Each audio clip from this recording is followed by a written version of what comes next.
ஒரு குட்டி கதை சொல்லிட்டா 8 மணி நேரம் பயணத்துக்கு அப்புறம் மதுரை மண்ணை போய் சேர்ந்தோம்பா. போய் சேர்ந்தது சேவல் கூறதுக்கு முன்னாடி அப்படின்றதால தங்கும் விடுதி எடுத்து தூங்கிட்டு மறுநாள் காலம் அனுப்பிச்சு தயாரானோம் மீனாட்சி அம்மனை பார்க்க. ஐ தோட்டா சிவனே சிறப்பா கிளம்பிட்டா போல மீனாட்சி அம்மனை பார்க்க நான் சட்டமலை சிவனை சொன்னேன்பா. அடா இங்க பாருப்பா கம்பி உயர்த்தி, அதாவது கிரில்ட் எலிவேட்டர், இந்த மாதிரி உயர்த்திக்கலாம் இன்னும் உசுரோடத்தான் இருக்கா.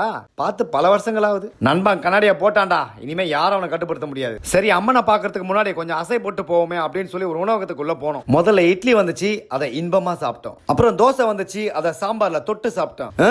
அது என்ன மாய மந்திரமோ தெரியல, மதுரை மண்ணில் மட்டும் சாதா இட்லி தோசையை கூட சம்பன் இருக்குதுப்பா. எப்பா மதுரைக்காரங்களா, அது என்னதான் ரகசியம் கொஞ்சம் சொல்லுங்களேன் கேட்போம். வழி நெடுக பக்தர்கள் கூட்டம். ஆனால் மீனாட்சியை காண்பதே எங்களின் ஒரே நாட்டம். இப்படி எல்லாம் கவிதையை மனசுக்குள்ள நினைச்சுக்கிட்டு விறுவிறு நடந்து போனோம். கோயிலுக்கு போறதுக்கு முன்னாடி சுவாரஸ்யமான ஒரு சம்பவம் நடந்துச்சு. ஏதாவது ஜில்லுன்னு குடிச்சிட்டு அம்மனை ஜம்முன்னு பார்க்க போவோம் அப்படின்னு சொல்லி இளநீ கடைக்கு போனோம். அங்க போனா அர்நால்டுக்கு அலங்காநல்லூர்ல ஒரு சொந்தக்கார மாதிரி ஒருத்தர் வந்தாரு. யாருன்னு கேட்டா இவர் தான் கடை உரிமையாளரா.